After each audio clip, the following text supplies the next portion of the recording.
AM, c'est bon. Le FM, c'est bon. C'est bon. Mais entre le AM et rien du tout, Mais je l'aime, moi, hein. à la manière du 14-10. Il y a des jours avec, il y a des jours sans. Les jours avec, on est déjà avec. Mais les jours sans, il faut faire avec le AM 1410.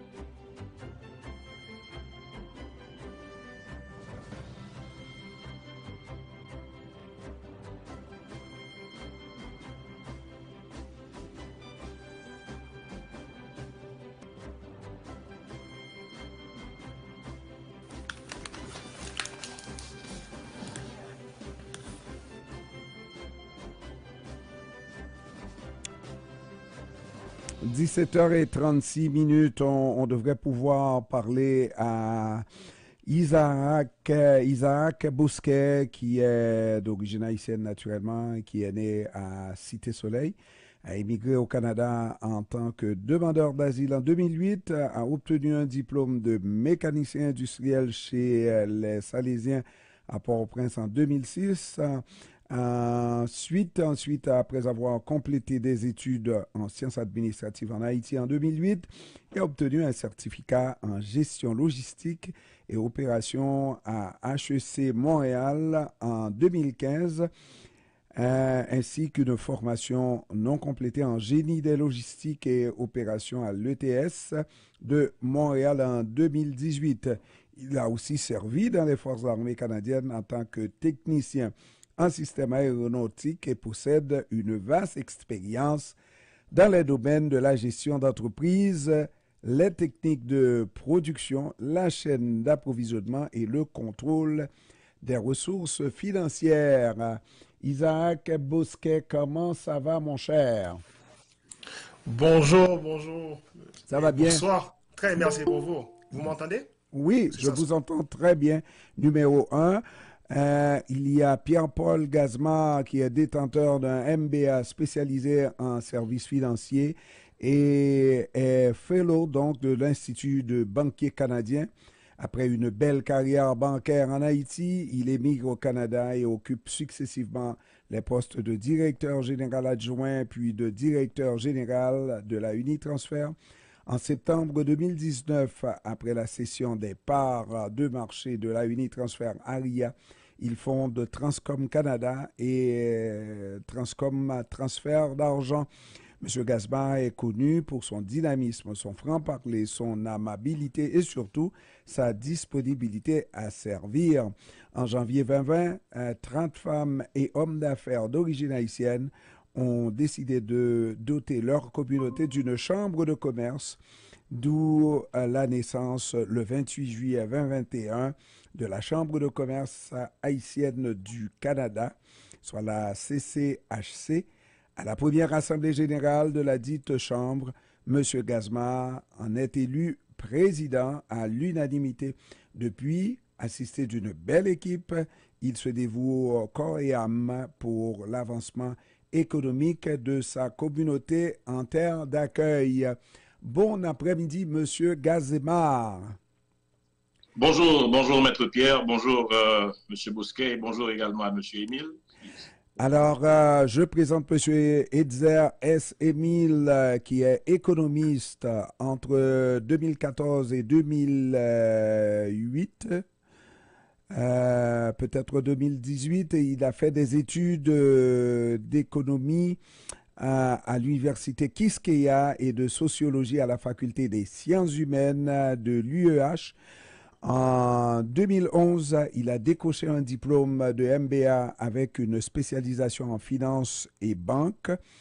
Entre 2012 à aujourd'hui, Edzer Émile a reçu diverses formations à Harvard Kennedy School, à Oklahoma State University, en Belgique, au Mexique, au Guatemala et à Taïwan sur le développement économique, l'entrepreneuriat, la recherche de financement et le renforcement des entreprises. Depuis 2012, il dirige le Centre d'entrepreneuriat et d'innovation, CEI, et de l'université Quisqueya et coordonne le département de tourisme à cette même université depuis 2015.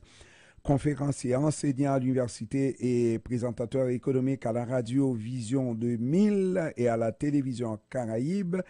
Il est également chercheur. Depuis 2014, il dirige un cabinet de conseil qui s'appelle Haïti Efficace et ainsi collabore avec de nombreuses institutions privées, publiques et internationales. J'ai pris la moitié du temps à vous présenter et j'aurais pu prendre tout le temps pour vous présenter, messieurs. Alors, je souhaite donc bienvenue à Jean-Edzer-Émile. Ça va bien, Jean-Edzer-Émile? Edzer-Émile tout court, il n'y a pas de Jean. Alors, j'enlève le Jean parce que moi, j'ai Jean dans mon nom. Alors, j'ai tendance à appeler tout le monde Jean. Alors, Edzer-Émile, dites-moi, on me présente Edzer-Émile comme l'homme du futur en Haïti, qui a un bel avenir en Haïti.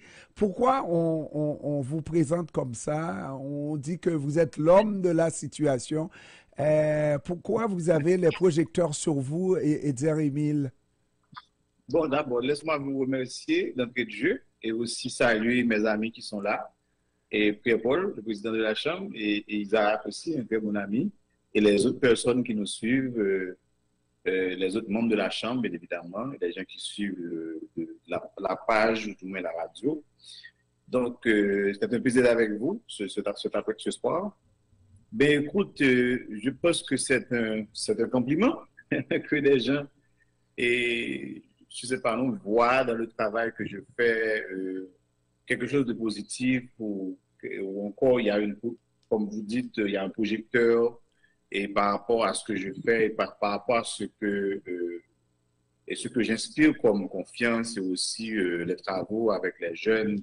Donc pour moi, je prends ça avec toute humilité, mais je pense que il y a quand même beaucoup d'autres personnes en Haïti comme dans la diaspora qui sont assez inspirantes comme personnes et aussi qui font des travaux intéressants également. Donc, moi, je donne en participation, je continue à faire mon travail et je suis bien content à chaque fois que je vois que les gens apprécient le travail et voient dans ce que je fais de l'avenir, mais aussi de l'espoir et pour le pays. Voilà. Alors, le président à tout seigneur, tout honneur, naturellement, il m'a fallu permettre à Edzer-Émile de nous parler un peu, mais on ne prendra pas votre place, Monsieur le Président. Vous avez invité des gens du calibre d'Edzer-Émile pour une conférence à Montréal. Et c'est dans le cadre des activités de la Chambre de commerce canado-haïtienne. Alors, dites-moi, pourquoi vous avez choisi ces acteurs-là? Surtout Edzer-Émile, c'est parce qu'on parle beaucoup de lui, c'est l'économiste par excellence en Haïti. Alors, dites-moi, Pierre-Paul Gazema. Alors, Pierre-Paul, je pense qu'on a un problème de micro, peut-être. Bon.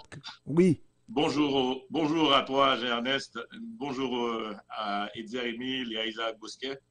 Alors, c'est un plaisir pour moi de me retrouver avec vous et à cette émission. D'abord, je salue également les auditrices et auditeurs qui nous écoutent de partout à travers le monde. Nous savons que CPAM est la radio de la communauté haïtienne, l'unique radio privée de la communauté haïtienne au Canada. Donc, il me fait plaisir de m'adresser via ce vecteur à toute ma communauté. Alors, l'événement a été créé pour permettre non seulement de vulgariser le message de la Chambre, qui est un message de mise ensemble de la communauté pour pouvoir avancer de manière économique par la création de richesses et par la quête de vecteurs réels porteurs de richesses. Et en ce sens, Dame Sarah, qui est une entreprise de la communauté haïtienne, fondée par un Haïtien dynamique et qui est également membre de la Chambre de commerce, a décidé d'ouvrir son actionnariat, d'ouvrir sa propriété à la communauté. Donc, à travers un appel qui est, si on veut utiliser un terme technique, un appel à l'épargne publique ou bien un appel à la contribution de l'actionnariat de Damsara. Donc, nous avons un événement le 18 janvier. Mais qui d'autre pour porter ce message? Qui d'autre pour faire avancer cette cause? Donc, notre économiste de l'heure, Edgar Émile, qui est très connu non seulement en Haïti, mais mondialement. Donc, en ce sens, il a accepté, malgré tous ses chapeaux, il a humblement accepté de se joindre à nous ce 18 janvier au complexe La Providence de 5h à 7h. Donc, grosso modo, c'est pour ça qu'il est là et c'est pour ça que l'événement a été tenu.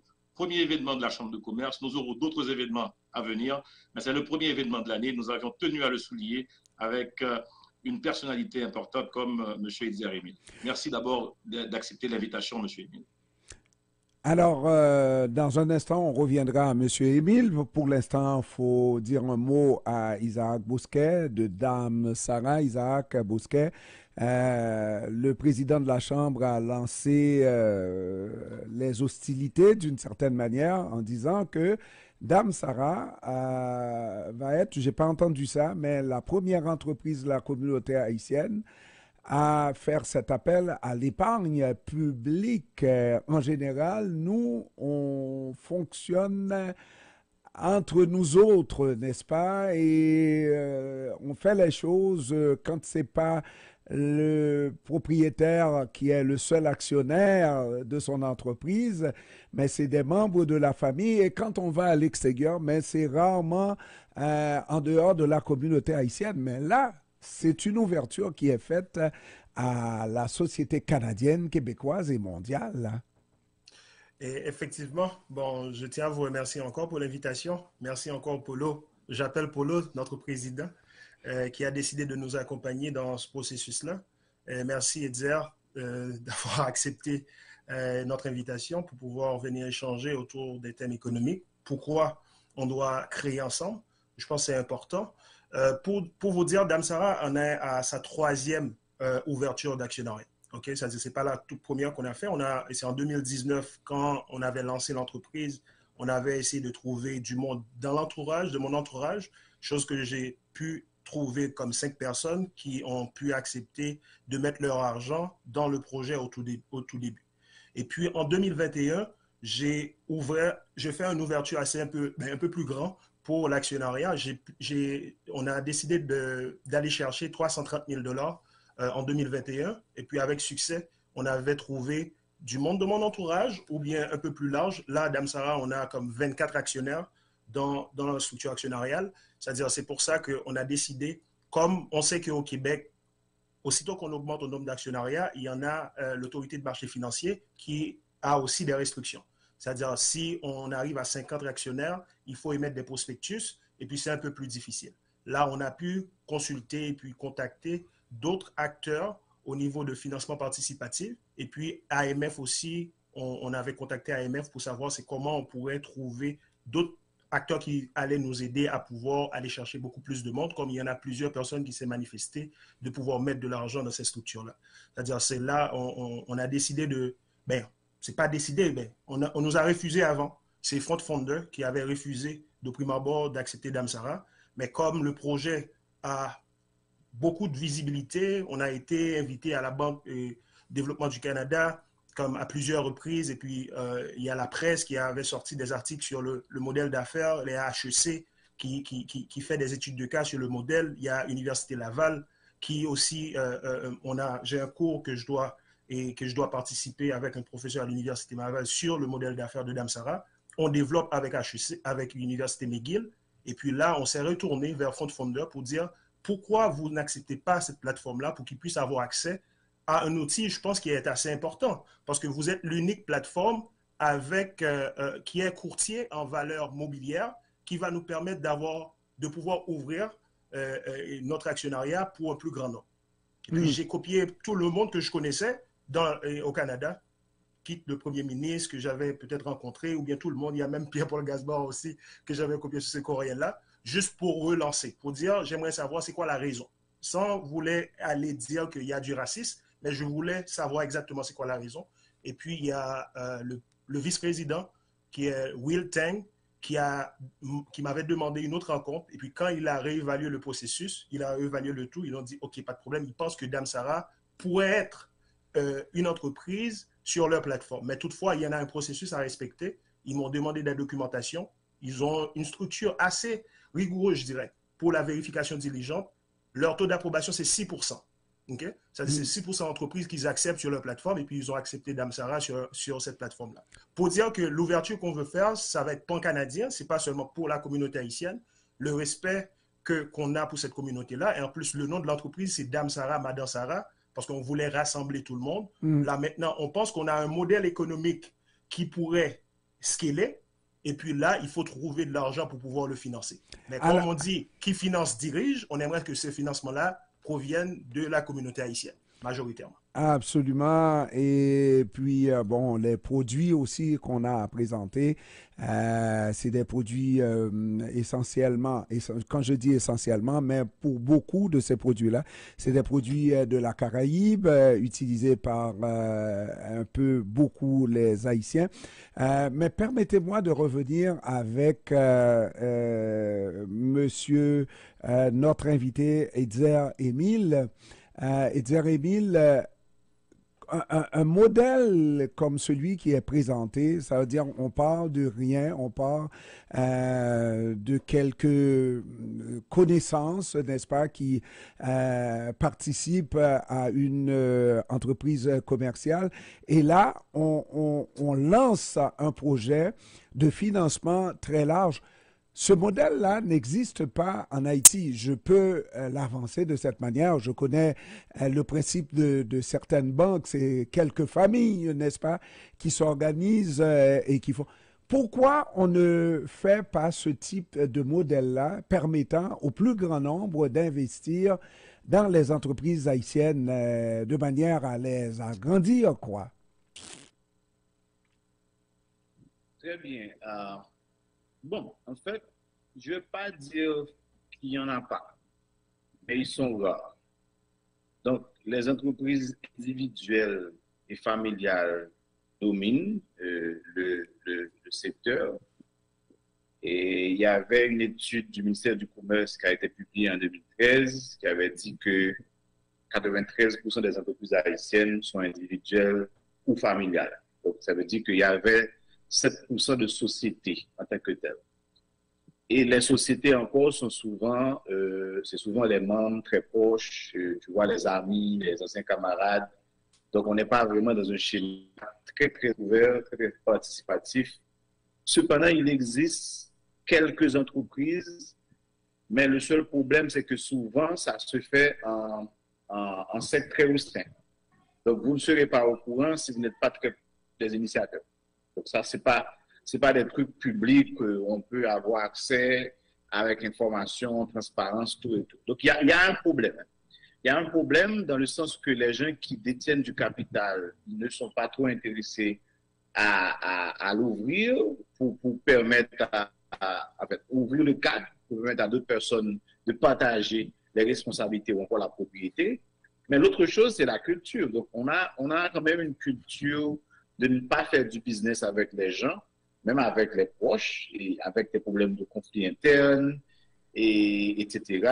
Donc, c'est très difficile et je crois qu'il y a un travail à faire au niveau du système éducatif pour qu'on travaille ensemble, pour construire ensemble. Donc, c'est très facile pour nous en Haïti de se mettre ensemble pour détruire, mais c'est très difficile de se mettre ensemble pour construire. Donc, pour moi, c'est non seulement du côté de la culture des entrepreneurs les plus riches, mais aussi qui ne s'ouvrent pas au grand monde pour d'autres personnes de la classe moyenne d'avoir accès, mais aussi, c'est presque général pour vraiment ouvrir ta population. Il y a toujours une réticence pour faire du business avec d'autres personnes. Et à la fin, qu'est-ce que ça donne comme résultat? On a un schéma de petit business, de survie, alors qu'on ne peut pas créer de la richesse de manière substantielle avec une seule personne sans être capable d'ouvrir le capital pour d'autres personnes d'y rentrer. Parce qu'en général, comme on l'apprend en économie, plus il y a de gens, plus il y aura des idées, plus il y aura des réseaux, plus il y aura de l'argent.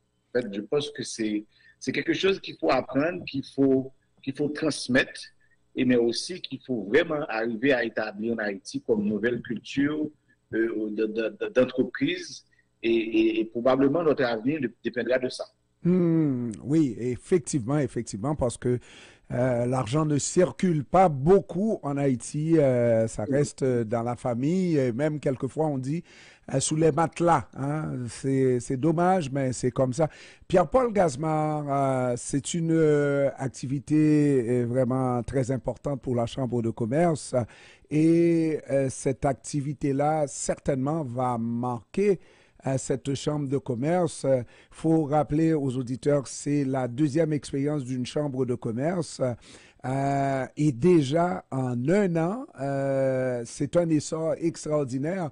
Mais attention, plus tu montes haut, plus tu tombes fort sur le derrière. Tu le sais, Pierre-Paul, on ne doit pas manquer ce coup-là, cette expérience-là, sous aucun prétexte. Quelles seront les mesures qu'on peut prendre pour garantir effectivement que c'est une première expérience, mais ça ne sera pas la dernière?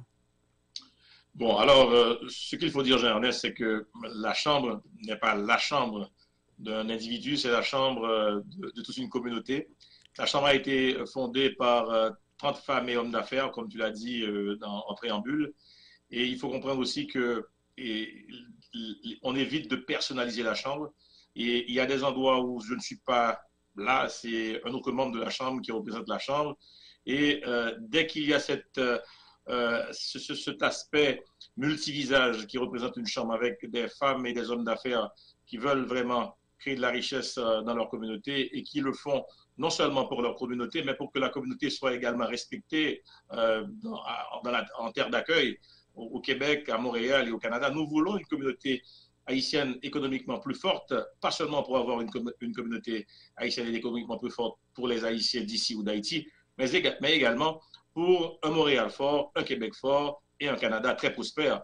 Donc nous voulons contribuer à l'essor économique de ce pays qui nous a ouvert ses portes également. Donc pour ce faire, nous devons nous prendre en main. Et la meilleure façon de se prendre en main, c'est de s'organiser, c'est de se mettre ensemble et de créer de la richesse ensemble. Nous avons eu beaucoup de richesses individuelles par le passé et actuellement nous avons énormément de richesses individuelles à Montréal, mais ces richesses individuelles ne donnent que des résultats individuels. On n'a pas, par exemple, l'essor économique, l'amplitude économique qu'ont d'autres communautés qui sont arrivées très loin derrière nous. Et ces communautés-là ont des points visibles de richesse que l'on remarque ici au Québec, au Canada. Monsieur le Président, on est déjà rendu au mot de la fin. C'est dommage, c'est trop court. Mot de la fin, un petit mot pour l'événement de jeudi, c'est jeudi prochain? Est-ce que tu permets que ce soit un mot de la fin à 3 personnes? Je vais permettre à M. Émile d'abord de dire quelques mots. Une demi-minute à chacun. Merci. Oui, tu veux faire le dernier mot. Alors, c'est le président qui veut faire le dernier mot. Alors, Isaac Bousquet, mot de la fin, oui. 30 secondes. Bon, disons, on attend tout le monde en grand nombre parce qu'il va y avoir Fondeur qui va être là. Je vous invite à poser les questions pour qu'on puisse savoir c'est quoi les métriques qu'on a mis en place pour pouvoir mesurer, c'est-à-dire quand l'argent va rentrer, quels sont les risques. Je vous attends en grand nombre là pour répondre à toutes ces questions-là. Edzer Émile, mot de la fin, qu'est-ce que vous allez dire à ces gens qui seront présents pour les inciter à participer? Parce que c'est pas notre culture du tout dans la communauté. Et puis, on se fait quelquefois avoir, et puis, chat échaudé craint l'eau froide, n'est-ce pas? C'est un rendez-vous à ne pas manquer, vraiment. Non seulement on va débattre d'investissement, de création de richesse, mais aussi c'est un bon moment de networking pour que des gens se rencontrent, se parlent, découvrir aussi ce que la Chambre peut offrir, mais aussi pour les amis qui veulent bien me rencontrer. Donc, c'est vraiment à ne pas rater au complexe La Providence 65-66, Jarry S. On vous attend après-demain. On est mardi, donc c'est jeudi, c'est juste dans 2 jours, et 5 heures de l'après-midi ou encore 17 heures, comme on dit au Canada. Voilà. Pierre-Paul, le mot de la fin, 30 secondes. Rapidement, alors merci à M. Émile, merci à Isaac, merci à toi de nous avoir reçus, Ernest. Alors le rendez-vous, c'est pour le 65-66 Jarry Est, complexe à Providence. Les portes sont ouvertes à 16h30. Et n'oubliez pas, les billets sont disponibles sur Eventbrite. Si vous avez besoin de plus en plus d'informations, n'hésitez pas à appeler au 54-374-2242, le téléphone de la chambre, 54-374-2242. Et vous pouvez également, si vous le désirez, faire un virement Interact à info@commercial.lacchc.ca pour avoir vos billets. Donc, nous attendons demain. Les portes sont ouvertes dès 16h30. Pardon, mercredi. Après-demain. Jeudi. J'ai hâte de voir M. Émile à Montréal, c'est ça le problème. Alors, 16h30 jeudi. 16h30 jeudi, on vous attend. Les portes seront déjà ouvertes. Merci. Merci, Étienne Émile. Merci, Isaac beaucoup, Bousquet. Merci, Pierre-Paul Gazma. Merci. Alors,